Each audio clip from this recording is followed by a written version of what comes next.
Welcome to January Pet Resort, where pet luxury has never been more affordable. Welcome back, everyone. How are you doing today, Dave? I am actually doing peachy. Good. I am glad. We like peachy. Yeah. I always used to say peachy keen, jelly bean. That's right. That's what I am. A jelly bean? No, I'm peachy keen. So real quick, I do want to go over a few things that are coming up. One is our annual Halloween party. It's on the horizon. It is. That is going to be October 28th, 29th, and 30th. So if you normally have your pups sign up for the Halloween party, give us a buzz. Get one of those dates picked for your pup to come. Remember, we have a costume contest. A fun 3 days for us, a fun day for the pups. Get your pup signed up for that. You probably will be receiving a phone call from us for the pups that have come to our Halloween party in the past. So you can either wait for that phone call and talk to Tammy or Pam, or you can give us a call and sign up before we even give you a call. We have just about a month before the party. You should really take the time to pick out a cool costume for them. The costumes are great. They're some of the cutest costumes I've seen. And there's some really interesting costumes out there this year. I've seen some costumes that I have not seen before. It's a chance to be creative with your pup. Exactly. And we know that it's more entertaining for the humans. Exactly. The dogs are just like, what are you doing to me? I know. Why are you putting this on me? Why do I have to wear a mask? We're going to have some fun. Two other things we do want to talk about is Thanksgiving and Christmas, not long after, obviously, the Halloween party. So if you are planning on traveling for the Thanksgiving and or Christmas holidays, please get a call into us. Let us know. Let us reserve that space for your pups. We do end up having wait lists for lodging. Please remember to go ahead and give us a call and get everything set up so that you have that spot reserved for your pup. Last but not least, we are calling all of our spa members and our pups that set up reoccurring grooming appointments. We are calling to get you set up for the 2026 season. If you thought that you wanted to go ahead and join our spa membership club, it is free to join. You get the morning daycare for free after the morning play times, whether it's individual or with group. Then your pup is going to head into grooming. Once in grooming, they'll get their full bubble bath, haircut, nail trimming, ear cleaning, or if they don't need a haircut, we don't do the haircuts. That's perfectly fine. And then they'll be nice and clean for you to pick up. We schedule those all out for the entire year. We are working on 2026 right now. We also have reoccurring appointments. So if you know that you like to get your pup in every 6 weeks, every 4 weeks, we will set all of those appointments up for you for the 26 season. Just let us know how many weeks between appointments you like. Leanne gets booked up fast. There's a lot of people who know how wonderful a job that Leanne does. So definitely give us a call. We are going ahead and setting up appointments for that now. If you receive a phone call from us, more than likely it is going to be about that. So we are working on that as diligently as we can so we can get those dates out to you. You know what I want to talk about today, Dave? What? Microchipping. And it's microchipping not only your dogs, but your cats as well. And I know there's this thing about microchips. Oh, well, why should I microchip my cat? My cat never goes outside. What if your cat gets out? And with the holidays coming, a lot of us are going to have a lot of people going in and out. We have Halloween coming up, trick-or-treating. If you hand out candy and your door's constantly being opened, that is an exit point for any of your pets. There are, amazingly enough, I looked it up, and according to the American Humane Association, do you know that there is an estimated of more than 10 million dogs and cats that are either lost or stolen? No, I did not know that. Every year in the United States. And microchipping is just something that is going to help with getting your pet back. So dogs with microchips, they are 2.5 times more likely to be returned to their owners than dogs without microchips. And cats with microchips, they're over 20 times more likely to be reunited with family. I have a question. Mm-hmm. When you get your dog microchipped, do you have to get it re-microchipped? You don't have to get it re-microchipped, but you need to make sure that the company, you keep your information up to date. So when you get your pup microchipped at the vet, they're going to give you paperwork. You need to make sure you go in and the number that's associated with your dog is registered to you. Your name, your phone number, your address. So as long as you don't move, you're safe. As long as you don't move. If you move, you just need to go back into your account and you need to change your information. Because they tried to up-bill me every year for it. There's ones that can be billed, but then there's also ones that are free. So talk to your those vet. chips, so the chip that they put in, is that still active? That's my question. Yeah, the chip will still be active. So if my dog got lost and I didn't pay, and they scan the dog, it'll come to my house. It'll come to whoever the last person was the chip was. Because I cannot be the only one with that question. No, but it will scan to the last known person, owner, and address. Well, I'm glad I haven't moved. Exactly. But if I do, now I know what to do, Eileen. You've got to make sure all that information is kept up to date. The American Veterinary Medical Association. So there was a study that they did, and they found that only 22% of lost dogs and less than 2% of lost cats who entered an animal shelter were actually reunited with their owners. Because they didn't microchip them. That's the big thing, microchip your pets, and the return to owner rate jumps significantly if your dog is microchipped, there is a 52.2% chance your dog will be reunited with you. If your cat is microchipped, there's a 38.5%. That's so important. It's huge. I'm just saying that if you love your animal, it takes a second to get it done. Well, and the thing is, I had my dogs, and I was living in town at the time, and I didn't think I had a gate in my backyard, and the gate was latched, and it was kind of a hidden gate, so you really couldn't tell it was a gate, but there was an outside way to open it and an inside way to open it, and I didn't realize that someone who was walking through my alley decided to pop my gate open. Like a prank. Probably. I'm just going to go through and pop all the gates open. Sure. So I let my dogs out that morning, and usually they go out, they do their business, they come back in. I went to bring them back in. It wasn't long, but I had a fully fenced in yard, so I was not out there with them. And I look out, nobody's at the door. I walk onto my back porch, and my back gate is wide open. All 5 of my dogs are gone. I would have lost my mind. It was the scariest thing because one of them was a puppy. One of them had aggression issues. And then the other 3 who were great with people but unsure of them. They're not going to walk up to a stranger. It's dark out. It's super early in the morning. Thank goodness, as soon as I walked out, I yelled, and the puppy came running up to me. Threw the puppy back in. I yelled a second time. The aggressive dog came running up to me. Threw him back in. Now I had to find the other 3. We are walking all over town. And I remember walking by one guy, and he's like, "Are you looking for really big dogs?" Because at this point, my 3 dogs that are out are my 2 Great Danes and my Great Dane Mastiff mix. And I'm like, "Yeah." And he's like, "Oh, well, I saw one run that way." And I was like, okay. So now I'm thinking, all right, one is separate. The other 2 are probably together. So I'm walking down this alley, and then I walk to the street, and I look down the street, and in the middle of the road, I see the shape of the one dog. And I called to her, and she came running up to me. And I was like, okay, I got 1.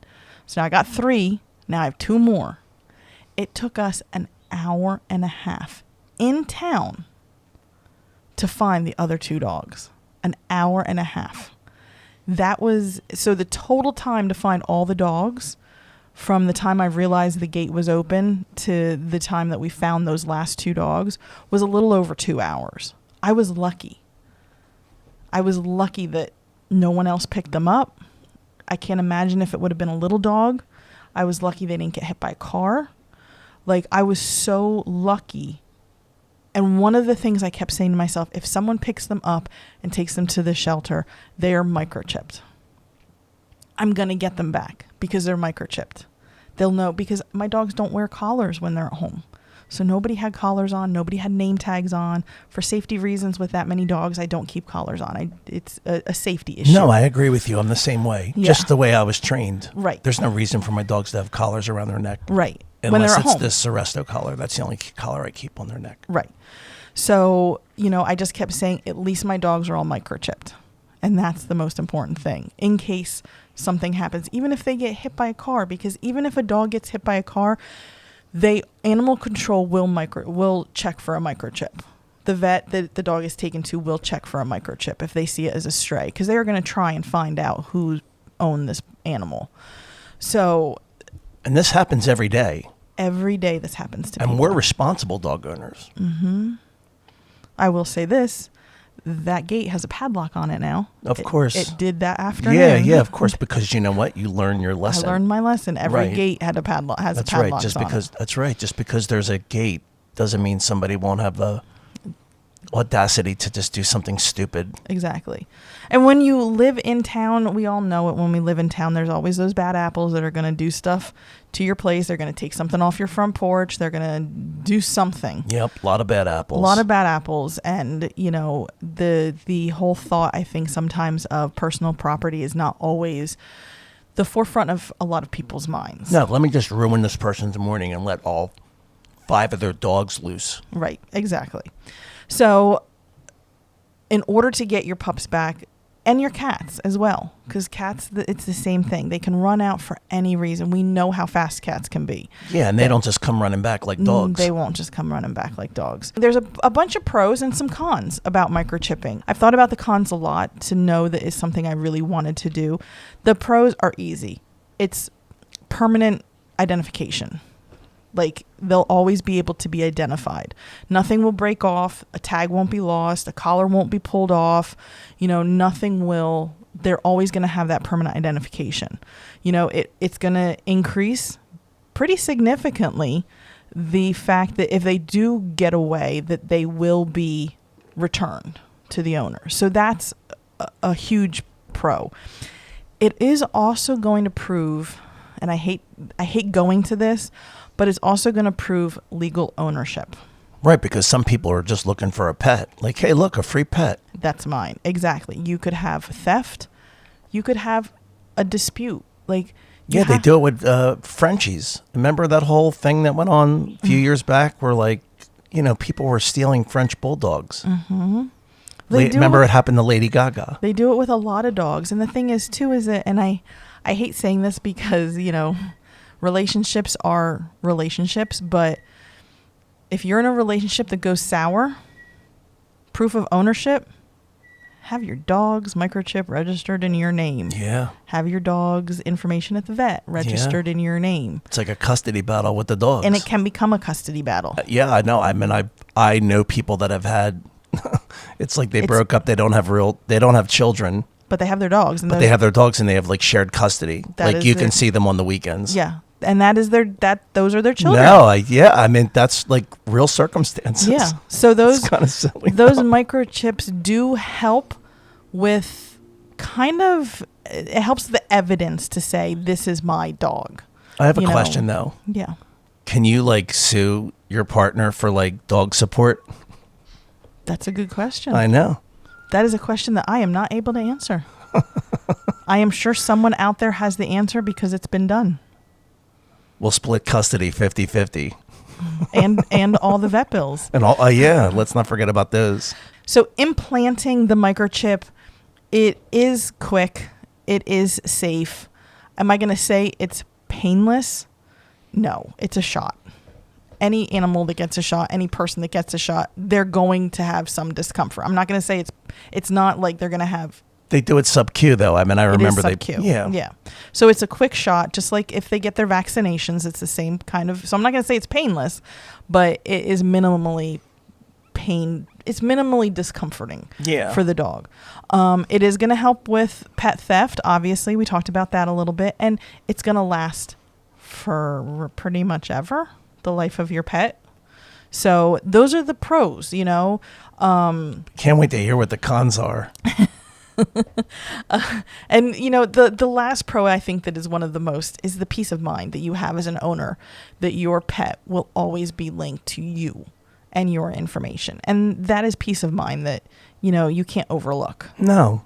You know, one thing I do find interesting, I've been doing a little research of different things over in the UK and over in France and stuff when it comes to our industry.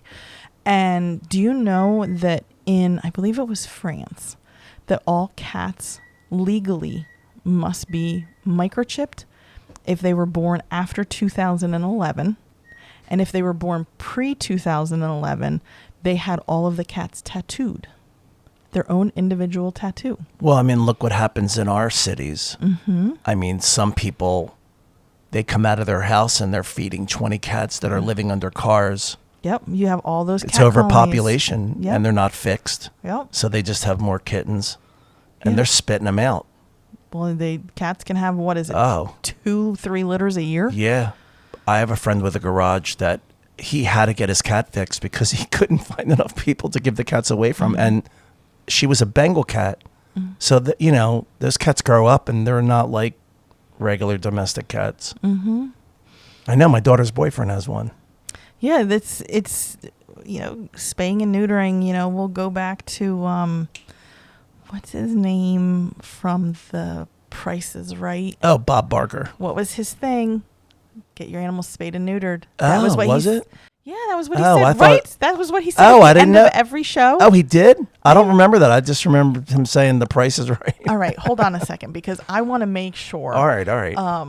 that I am Bob Barker. I don't ever remember him saying that, but then, you can't trust my memory. Spay and neuter. I just want to make sure. So the famous catchphrase of the former Price is Right host, Bob Barker, who ended his shows from 1979 to 2007 with, "Help control the pet population. Have your pet spayed or neutered." Wow. Yeah. Did you don't remember watching that? I and do. seeing I've that? watched The Price is Right hundreds of times. I don't ever remember that. Yes. It says here to advocate for responsible pet ownership and combat pet overpopulation. He was a consistent Barker's consistent advocacy for animal welfare included his message, which promoted preventing unwanted litters, reducing health risks for pets, and decreasing the number of homeless animals in communities. Wow. So let's take a page out of Bob Barker's book. Yeah. Help control the pet population. Have your pets spayed or neutered. I thought he was great in Happy Gilmore. Always got to go somewhere else, don't you, Dave? It's just me. I'm a floating balloon. So the cons of it, there are going to be cons. Remember, we are injecting something foreign into our pet's body. So you could have some temporary swelling at the site. There might be a little bit of bleeding. There's possibly, you could get an infection. I mean, I've had many dogs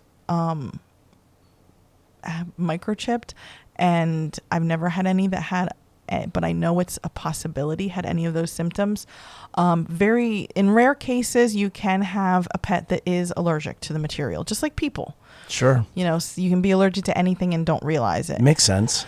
Very, very rare is that there could be some sort of tumor formation around the site of the microchip.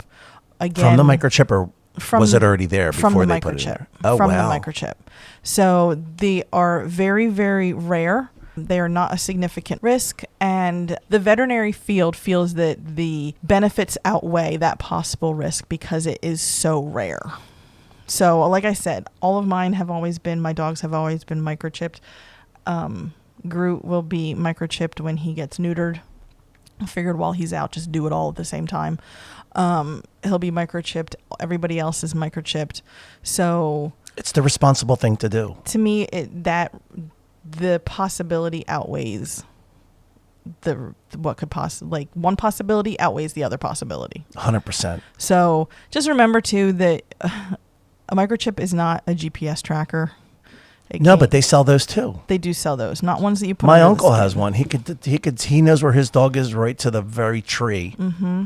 It's amazing. The technology today. It is amazing, yeah. Now, the chips sometimes do migrate. They usually put them right between the shoulder blades. Sometimes they can migrate down one side or down the other side. That's why whenever you've seen someone scanning for a microchip, they're scanning everywhere. They'll even scan down in the front of the chest because they can, just like anything else, they can migrate. Yeah, it's a chip. Because it's very small. It looks could be like me. It could float in different directions. You do float in different directions. That's me. You better get me microchipped. It is small, kind of like a grain of rice size, so it can move around quite a bit. Now, the one thing that is tough is that, which they're overcoming it now, back, I'm going to say 5-10 years ago, there was specific scanners for specific types of chips. So if they didn't have the right type of scanner, it wouldn't pick up on that chip. But now it's universal. Now it's becoming more universal. You might still have some older scanners which might not be able to read certain types of chips, but I think most of your vets, shelters, animal control agents are all getting the universal scanner that can read it all. So what you're saying is it's good to update if you have an old microchip. No, that's the scanners. Oh, the scanners. So That's the chips, scanners. so they can read all the chips no matter where they were installed. Yeah. So if you're going, say you find a dog on the side of the road that you're like, oh, let me run this over to whomever needs to, maybe my vet has a scanner. What I would say is, hey, is your scanner universal? Ask. Because you want somebody to scan this dog that you just found that you want to return to its rightful owner. Sure. You want to make sure that they scan it with a universal scanner. Yeah, makes sense. So that is also Eileen, everything you say makes sense.